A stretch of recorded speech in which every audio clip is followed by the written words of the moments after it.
So this is the question that we're going to be looking at today. It states, the image below shows a DNA strand. The two strands intertwine, forming the shape of a double helix. The helices travel in a counterclockwise rotation, passing through point P. So that means it's a right-handed helix. So the curve will align with your thumb on your right hand. The figure on the right shows the cylindrical outline of the DNA strand in both elevation and plan. Part A is draw the path of the helix, which begins at point X and passes through point P. And then part B is draw the path of the helix, which begins at point Y and passes through point P. So both of these points here are going to form a helix and pass through this point right here. Okay, so here I just have a 3D model of a DNA strand. A DNA strand is composed of two double helices that revolve around each other in the same direction. So this helix, for example, and the one that we'll be drawing today, will complete counterclockwise revolutions, which is important for the questions. We don't know how many revolutions our helix is going to take, but we can use point X, Y, and P in order to find out. So I'll show you how to do that now. So just to start off, I've already my XY line drawn about 150 mil from the top of the page, and I'm going to draw my rectangle now, which is 98 by 30 mil.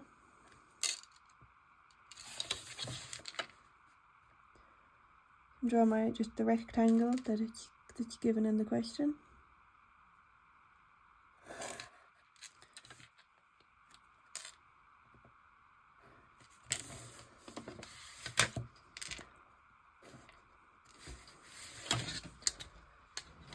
And then my plan, which appears as a circle, which you can see here. We're basically just drawing an outline around our helix shape, and then in the plan it's going to appear as a circle, just like that. I'm going to draw my plan about 35 mil down from the center line, and then you're going to swing a radius of 15 from that point.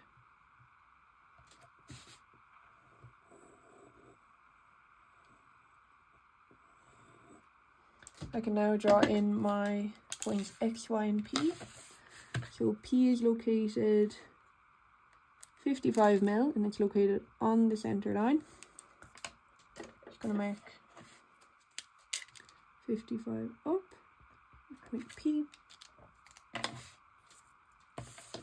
And then X and Y are located at either side of the center, are located 5 mil away at either side from the center line.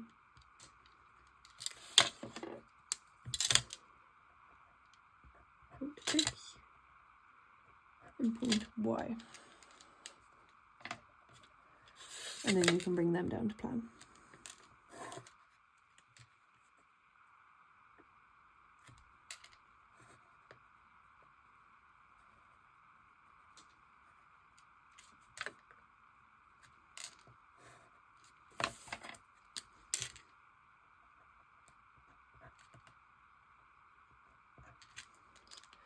We have point X and point Y, and X is located at the front of our object, so that would be where point X is here, and then Y is behind the object. That's why it's at the back of our circle. So we have Y and we have X. So now that we have our plan and elevation all set up, we're going to start to draw our helix. So you can use both the envelopment method and the locus method for this question when you've got points located on the curve. However, the envelopment method is a bit easier, but the locus method is quicker. So you might be better off using the locus method in an exam. But if you keep practicing the envelopment method, you can get really quick and it's nice and simple to do. So I'm going to start off with the envelopment method, and to do that we're basically just going to create a development first of this cylindrical form that we have. So we're going to bring across our height, and then you can just draw in a starting point for your development. And then we're going to divide our plan using our 60-30 degree set square.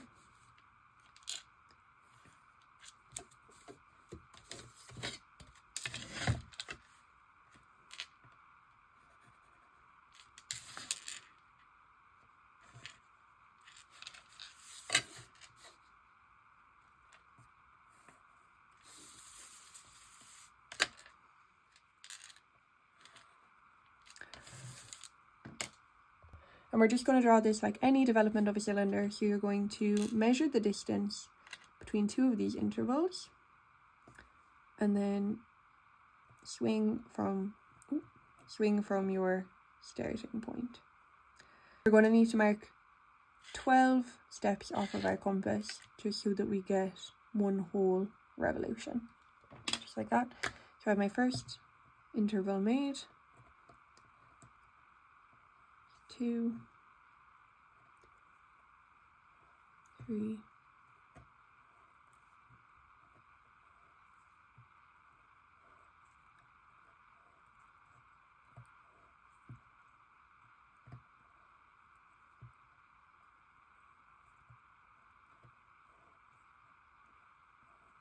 12. And just finish off your cylindrical development, just like that. So I've just indexed my points on my plan and my development. So you're just going to need to make sure that when you're indexing that you're going in anti-clockwise direction, because that's what the question asks. If it asks for clockwise, obviously go clockwise. So I've started off point 0 right next to point X, 1, 2, 3, 4, and so on, and point 0 and 12 will be on the same point, and then I've just mirrored that over into my development. So if this was a regular helix and we knew our start and our end point, you would just be able to connect point 0 to the end of point 12 and then bring your points over. However, we don't know where the helix is ending up on top here, so we're going to need to do it a little bit differently. So as you can see here, point X is located between point 0 and 1. So we're going to need to find that distance in our development. So what you're going to do is just measure the distance. The distance between 0 and X is a little bit small. So I'm just going to go from 1 until X. Take that measurement with your compass and then swing that distance off into your development. And I'm just going to mark point X here. So now that we found X on our development, we're going to need to find out where point P lies. So point P lies on point 7. Sorry, I just forgot to label that in. So I'm just going to put point P there at point 7. So then on your 7th interval, you're going to bring this line up and then bring point P across to meet it.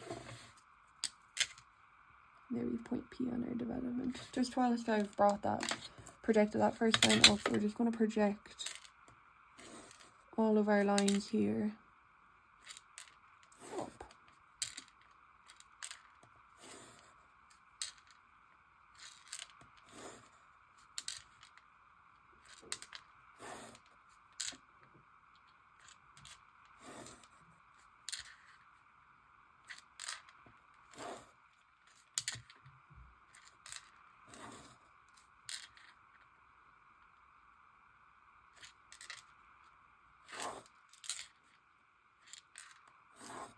Okay, so now that we found point X and point P, what you're going to do is connect them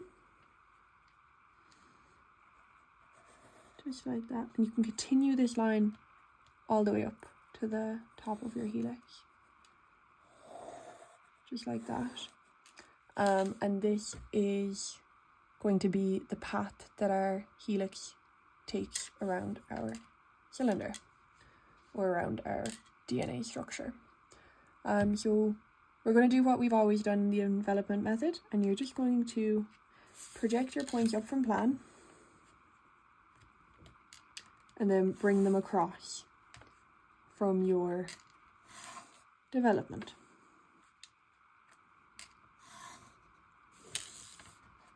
Like this one. So bring your points up from plan, and then you're going to bring them across. So we already have X plotted. So now I'm going to just move on to point 1, and point 1 on our envelopment will match up to point 1 from our plan. So you can just bring that across and plot your point. And you're just going to repeat this for the whole helix.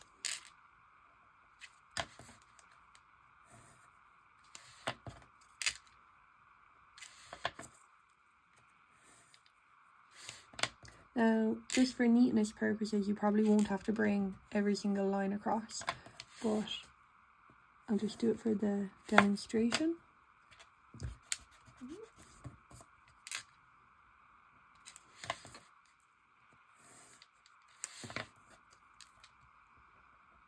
Then you can see point P meets up with point P here. Just keep going, so point 8 aligns with point 8.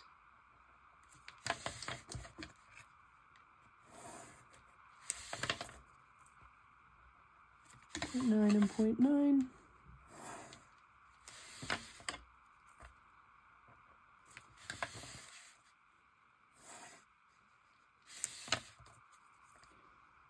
And 10. From points 10 to 11 is a little bit different, so I'm just going to show you how to do that after we complete our second helix. You can connect your points using a nice light line.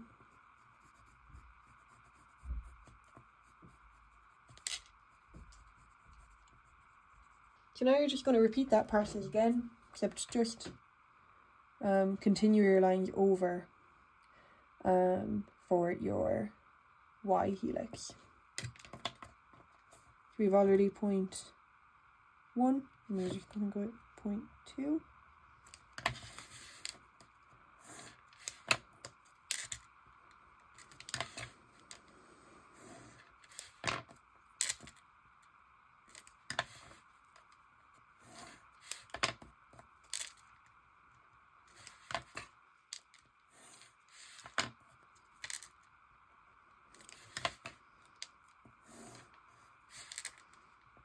P.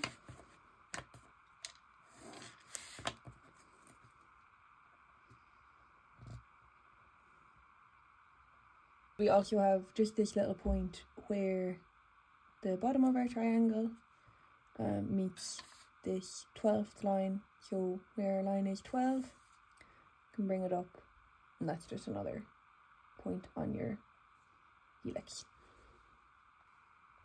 So for the helix, you can actually heavy in both of your lines, just because you can see both of the lines here in our 3D model. But if you were, let's say that there was a solid object filling up the space in our DNA strand, so you just get your thumb and see which, so this is a right-handed helix or an anti-clockwise helix, because the part of the helix that is closest to you just fits in nice and snug with your right hand. And then for the left hand, you can see that this part of the helix goes behind, so it's not a clockwise, so it's going to be anti-clockwise. So you would be filling in this line heavy up until this point, and then this line using your dotted lines. But we're not doing that because we can see both of the lines clearly. There's no there's no view hidden. If you were to do the locus method, it's really similar to how you usually do it. So it starts here at point X. So you draw your line up. And that needs to be divided into equal parts. So because it's on line 7, we're going to divide it into 7 equal parts. You can use your compass or just the ruler like I'm doing. And it's the exact same thing because all of these lines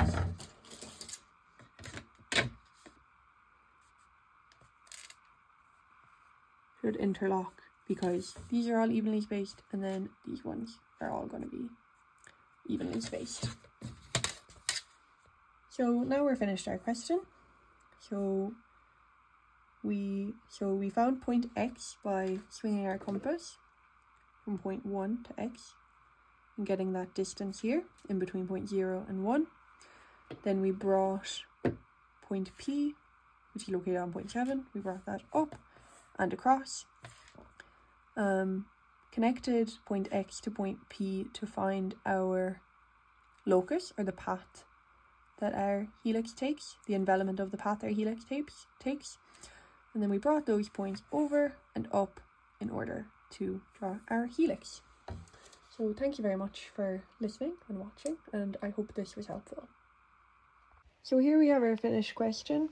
Just when you're completing questions like this, just remember to take your points across and not draw your locus straight away. And then make sure to measure the distance of the new starting point in between your intervals and mark that off on your drawings. Thank you so much for watching. I hope it was helpful.